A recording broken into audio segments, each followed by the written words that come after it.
ఇండియాలో మంచి real estate హబ్గా ఉండే నగరాల్లో హైదరాబాద్ టాప్ లిస్ట్లో ఉంటుంది. కానీ అది ఒకప్పుడు. ఇప్పుడు ఇక్కడ పరిస్థితి వేరు. శరవేగంగా రెసిడెన్షియల్ టవర్లు, విల్లా ప్రాజెక్టుల నిర్మాణాలు జరుగుతున్నా కొనేవాళ్లు లేక వేల సంఖ్యలో ఫ్లాట్లు ఖాళీగా మిగిలిపోతున్నాయి. రియల్ ఎస్టేట్ పడిపోలేదు, సేల్స్ బాగానే జరుగుతున్నాయని రియల్టర్లు కవర్ చేసే ప్రయత్నాలు ఎన్ని జరిగినా గ్రౌండ్ లెవెల్లో గడ్డు పరిస్థితి కొట్టొచ్చినట్టు కనిపిస్తోంది.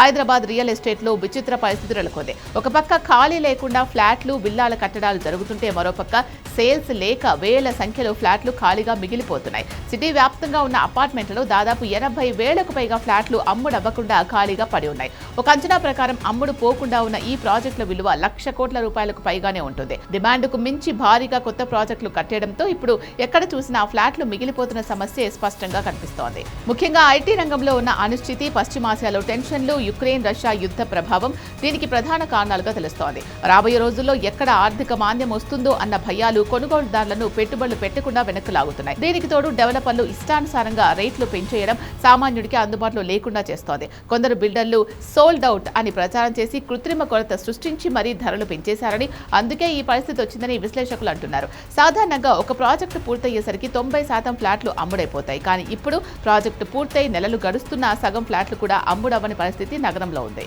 గతంలో ధరలు ఇంకా పెరుగుతాయన్న ఆశతో చాలా మంది ఇన్వెస్ట్మెంట్ కోసం ఫ్లాట్లు కొని పెట్టుకున్నారు. కానీ ఇప్పుడు మార్కెట్ మందగించడం, ఐటీ అనిశ్చితి వల్ల వాళ్ళంతా ఇప్పుడు ఆ ఫ్లాట్లను వదులుకునే పనిలో పడ్డారు. నివాసం ఉండడానికి కాకుండా కేవలం పెట్టుబడి కోసం కొన్నవారంతా వాటిని అమ్ముకోవాలని ప్రయత్నిస్తూ ఉండడంతో రీసేల్ మార్కెట్లో ఒక్కసారిగా ఒత్తిడి పెరిగిపోయింది. మరోవైపు ఫ్లాట్లు అమ్ముడు పోకపోవడంతో ₹2 వడ్డీకి బయట అప్పులు తెచ్చి నిర్మాణాలు చేస్తున్న చిన్న పెద్ద సంస్థలన్నీ తీవ్ర ఇబ్బందులు పడుతున్నాయి. గత 5 ఏళ్లలో కోకాపేట్, నార్సింగ్, ఫైనాన్షియల్ డిస్ట్రిక్ట్, తెల్లాపూర్, గచ్చిబౌలి, మియాపూర్ లాంటి ప్రాంతాల్లో పెద్ద ఎత్తున హై రైజ్ అపార్ట్మెంట్లు, గేటెడ్ కమ్యూనిటీలు పుట్టగొడుగుల్లా వెలిశాయి.